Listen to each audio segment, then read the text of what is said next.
आप अपने आप टिकट बांटने लगते हो, अपने आप गठबंधन बनाने लगते हो। मैं आप पत्रकारों का धन्यवाद देता हूँ। मैंने कई मौकों पर कहा कि जिस तरह का परिणाम आया है भारतीय जनता पार्टी के लिए चिंता का विषय है।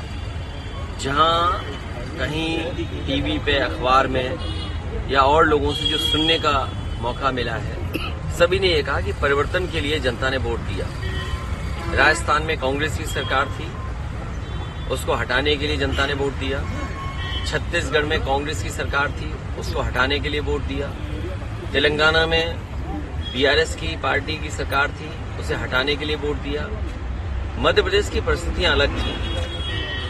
समाजवादियों को भी साथ लिया होता या अन्य दलों को साथ जोड़ा होता तो परिणाम मध्य प्रदेश का भी परिवर्तन का होता। जितने भी लोग हैं जिन्होंने भी उसकी समीक्षा की है चुनाव की, उन्होंने कहा कि जनता परिवर्तन चाहती थी और कुछ योजनाओं को लाभ पहुंचा, इसलिए सरकारें बनी। तो ये सबसे बड़ा चिंता का विषय है भारतीय जनता पार्टी के लिए, क्योंकि जब दिल्ली का चुनाव होगा तो जनता एक बार फिर परिवर्तन के लिए वोट देगी। आज हम और आप वहां बैठे हैं, खड़े हैं कन्नौज में। आप खुद पीछे मुड़ करके देखें कि कन्नौज के विकास को किसने रोका है। ये बातें तो बड़ी बड़ी विकास की करती हैं, बातें इनकी विकास की हैं, लेकिन काम इनके विनाश के हैं। यही मंडी जिसमें आलू से लेकर के किसान को हर फसल की सुविधा मिल जाती है, वो अभी भी आधी अधूरी पड़ी हुई है। केवल हम लोगों के बोलने की वजह से वो चालू हो गई। तिरवा रोड पर मेडिकल कॉलेज के सामने मंडी का बाजार था, किसान बाजार, वो अभी भी आधा अधूरा पड़ा हुआ है।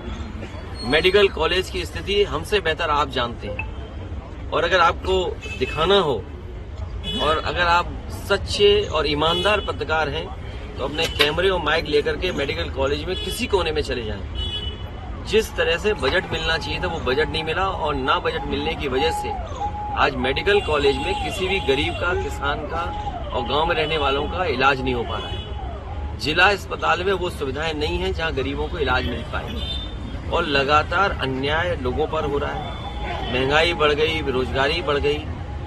आप कन्नौज में बताइए, क्या कोई कारखाना लग गया, क्या उद्योग कोई आ गया? यही बीजेपी के लोगों ने सपना दिखाया कि निवेश के लिए हम बड़े बड़े कार्यक्रमों का आयोजन हुआ। क्या निवेश पहुंचा जमीन पर? और अगर निवेश जमीन पर पहुंचा है तो उस निवेश के माध्यम से कितनी नौकरी, कितने रोजगार मिले, ये सरकार बताए। अब जमीनें ढूंढी जा रही है जिलों में। सुना है कुछ दिनों पहले सरकार ने यह कहा कि निवेश के लिए जमीन चाहिए। जो सरकार 2 साल होने वाले हैं, अगर निवेश के लिए जमीन नहीं ढूंढ पाई है तो निवेश होगा कहां पर? आपके जिले में भी कहीं न कहीं जमीन चिन्हित करने की कोशिश की होगी। तो बताइए, निवेश के लिए जमीन ढूंढ रहे हैं, और जो निवेश के लिए सब कुछ तैयार है वो आधा अधूरा पड़ा हुआ है। एम्बुलेंस इन्होंने बर्बाद कर दी, पुलिस को बेईमान इन्होंने बना दिया। अभी मैं आया हूँ, कई लोगों ने मुझे जानकारी दी कि पुलिस किस तरह अन्याय कर रही है उनके साथ। यहाँ बैठे लोग हैं, राजेंद्र है, बैठे हैं, इनके साथ कितना अन्याय हुआ। मुझे होम सेक्रेटरी तक कहना पड़ा, तब थोड़ी बहुत राहत मिली होगी उन्हें। तो ये स्थितियां हैं। अपने आप व्यवस्था कर ले कोई पुलिस के लिए तो पुलिस मदद कर देगी या निष्पक्ष कार्रवाई हो जाएगी।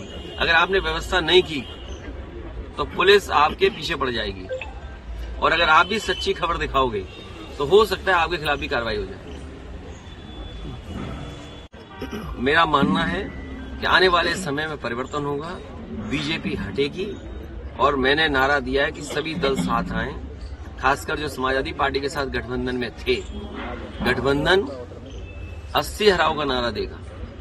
जब 80 हारेंगे तभी भारतीय जनता पार्टी हटेगी, और भारतीय जनता पार्टी हटने से ही देश खुशहाली के रास्ते पर जाएगा। इनके पास नारे तो नए नए हैं।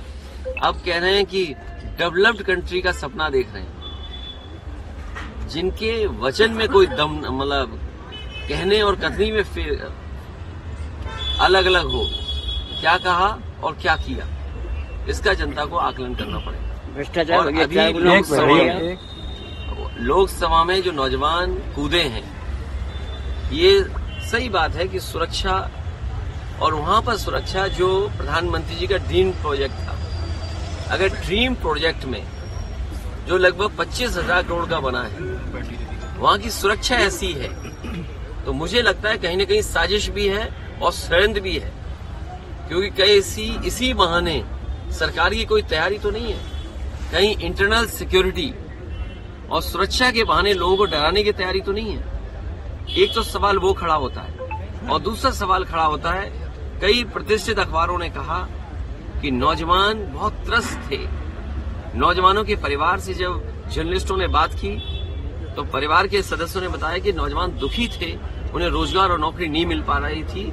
इसी वजह से गूंगी बहरी सरकार को जगाने के लिए वो नौजवान लोकसभा में कूद गए। ये केवल 24 तक हैं और 24 के बाद क्या होगा वो आप जानते हो क्या होगा।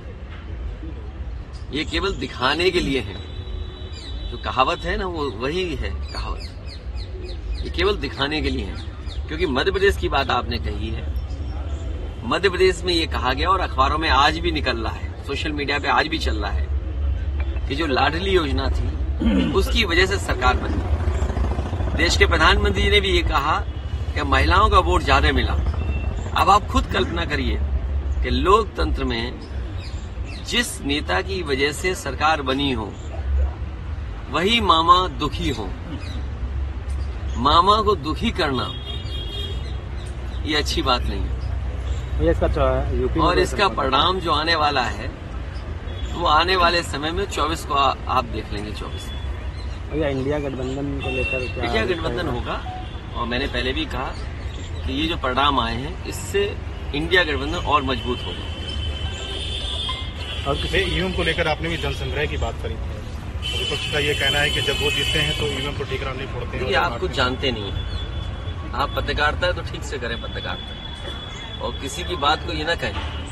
समाजवादियों ने कहा कि अगर आप अमेरिका से नकल कर रहे हो, आप डेवलप कंट्री बनना चाहते हो, तो जो डेवलप कंट्री में व्यवस्था है वोट डालने की उसको क्यों नहीं अपना रहे हो। अमेरिका जैसा देश जो अर्थव्यवस्था में ताकतवर है वो अपने आप महीनों बैलेट से वोट डलवाता है। जापान जैसा देश जहां से ईवीएम कभी बनी वो बैलेट से वोट डलवा रहा है। जर्मनी का जो सुप्रीम कोर्ट है उसने ये पाबंदी लगाई कि अगर ईवीएम से मशीन से वोट पड़ेगा तो वो अनकॉन्स्टिट्यूशनल है।